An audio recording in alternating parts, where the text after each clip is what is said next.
Have you ever done the hesitation hop when it's time to give feedback? You know, when you open your mouth to speak and then you close it, you click and unclick the mute button on Zoom, you type out the words, "Can I give you some feedback?" and then you backspace without ever sending them. The hesitation hop keeps a lot of leaders stuck because giving feedback often feels uncomfortable. You don't want to hurt someone's feelings, you don't want to spark conflict, you don't want to sound harsh, or you want to be seen as the cool boss. But here's the truth. If you want to grow as a leader, and if you want your team to grow with you, you cannot avoid feedback. In this week's session, we will discuss why feedback is a critical part of your leadership. I'll share 4 steps to give feedback effectively, and I'll tell you what to do if emotions escalate. Plus, I have a bonus tip you don't want to miss. And don't forget to grab your favorite note-taking device for the pause and practice moments sprinkled throughout this lesson. Now, why giving feedback matters. Before we dive into our steps, let's talk about it. I want you to think of a time when you didn't get the feedback you needed. How did that feel? I have to imagine it was probably frustrating or confusing. You were just left to guess, maybe figure it out on your own. Now think of a time when someone gave you clear, specific feedback that helped you improve. How did that feel? Probably like a relief, probably even empowering. That's the difference feedback makes. When it's done well, it creates growth, it builds trust, and it helps to give you some clarity on how to move forward. When it's done poorly or not at all, it leads to a drop in performance, missed expectations, and you may even start to build some resentment. I've seen both ends of the spectrum. I remember one leader who avoided feedback until annual review time and then dumped 9 months of critique on her employee all at once. That employee felt blindsided and the relationship never recovered. That person ended up going and joining another team. Another leader gave small, consistent feedback every week. Her team grew faster, they trusted her more, and they stayed more engaged. That's the power of feedback, and that's why these strategies matter. Okay, so let's get into our first step, which is to keep the feedback about the behavior and not the person. When you attack the person, then you start to see their defenses go up. When you describe the behavior, they can actually hear you. And here's the difference. When you keep it personal, it might sound like this. You're careless with your work. When you shift it to being more behavioral, you might say, "I noticed there were several errors in the report you submitted." One of those responses shuts the person down. The other opens the door for reflection and change. Here's your first pause and practice moment. Pause the video and write down one piece of feedback you've been holding back. Now rewrite it so it starts with "I noticed" instead of "you are." When you make feedback about the behavior, you lower defenses and you give the other person something they can actually work on. Our second step is to be specific and timely.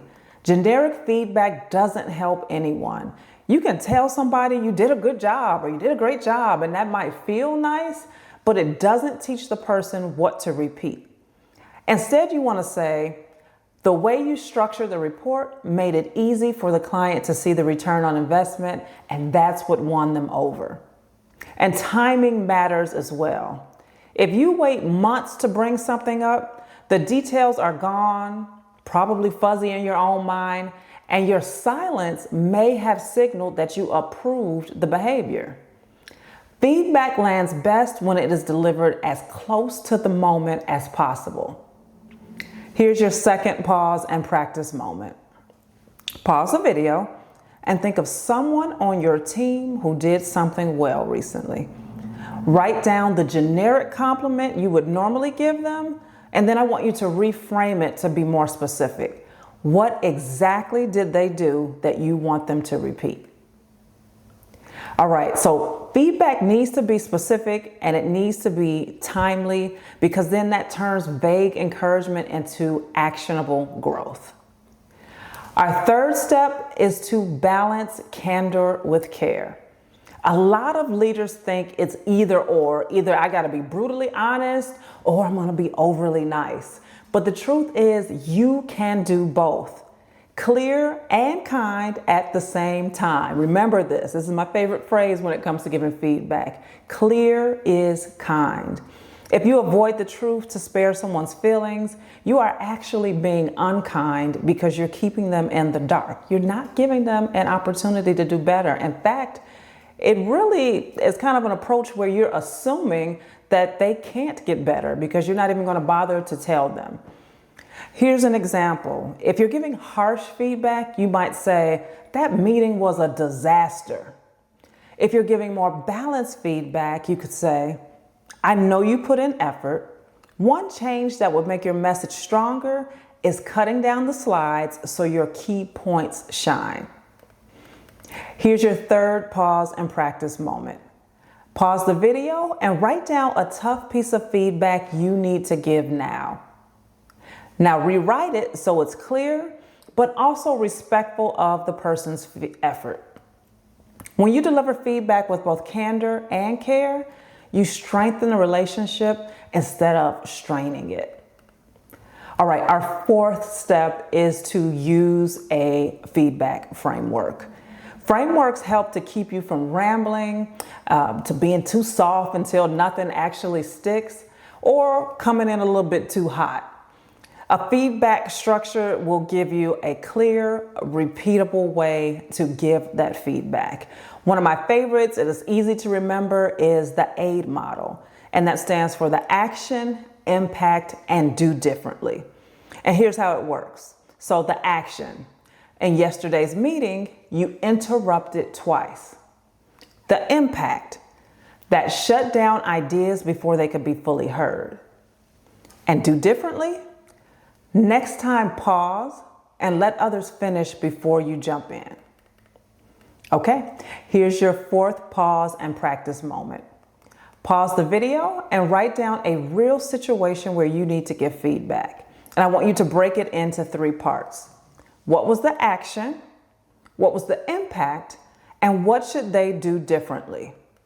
Frameworks like AID keep your feedback short, structured, and actionable. And when you use them consistently, your team can start to trust that your feedback will always be well thought out, it will be clear, and it will be fair. Now let's talk about what to do when feedback conversations don't go so smoothly. Because let's be real, you can follow every step perfectly and the conversation can still be a little rough.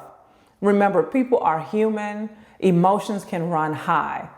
So what do you do when that happens? If you're giving feedback and the person becomes defensive, you need to stay calm, keep your tone even, and go back to the behavior. Defensiveness often means they feel attacked. Your role is to gently remind them, I'm giving this feedback because I want you to succeed. If the person denies the behavior that you're bringing up to them, your role is to stick to the facts and not opinions. Use concrete examples. Instead of arguing with them, calmly say, here's what I observed, and let the specifics speak for themselves. If the person accuses you, because sometimes when people will flip the feedback back on you as the leader, instead of getting defensive yourself, you need to listen. If there's truth in their words, acknowledge it. If not, stay focused on the issue at hand. And if that person becomes emotional, if there are tears or you start to see anger, remember, emotions are okay. They are human. We all have them. Give the person a moment. You can say, I see this is a lot to process. Would you like to take a short break? Pausing does not mean you've lost the conversation. It means you're prioritizing respect. Now, the key in all of these situations is for you to stay grounded. You are not there to win an argument. You are there to support growth. And sometimes supporting growth means giving the other person time and space to process before they can move forward. All right, I've got a bonus tip for you, and that is to seek feedback yourself. You can't just give it, you've got to seek it yourself. And when you ask for feedback, you're actually modeling humility and your own growth. You are exhibiting for your team that improvement is not just for them, it is for you too. And that builds trust, and it normalizes a culture where feedback flows in all directions. Try this in your next one-on-one with each of your team members. You can ask, what's one way I can support you better as your manager? Or if you give a presentation, you can ask one of your peers, what's one thing I could have done differently to make this an even stronger presentation? When you normalize asking for feedback, you make it just part of the everyday culture instead of some scary, one-sided event. So let's go ahead and recap. Feedback does not have to be uncomfortable. You want to make sure to keep it about the behavior and not the person. It should be specific and timely. You want to balance candor with care, and then use a framework like AID to stay focused. And when things don't go smoothly, stay calm, stick to the facts, and respect the emotions in the room. If you found this helpful, hit that subscribe button so you don't miss my next video where I'll talk about how to introduce yourself in any room. Now that you've got the tools, it's time to put them to work. If you'd like one-on-one coaching on this topic, or if you represent an organization whose leaders could benefit from a workshop, visit CoachSummerAlexander.com to schedule a call. Until next week, lead well and speak with confidence.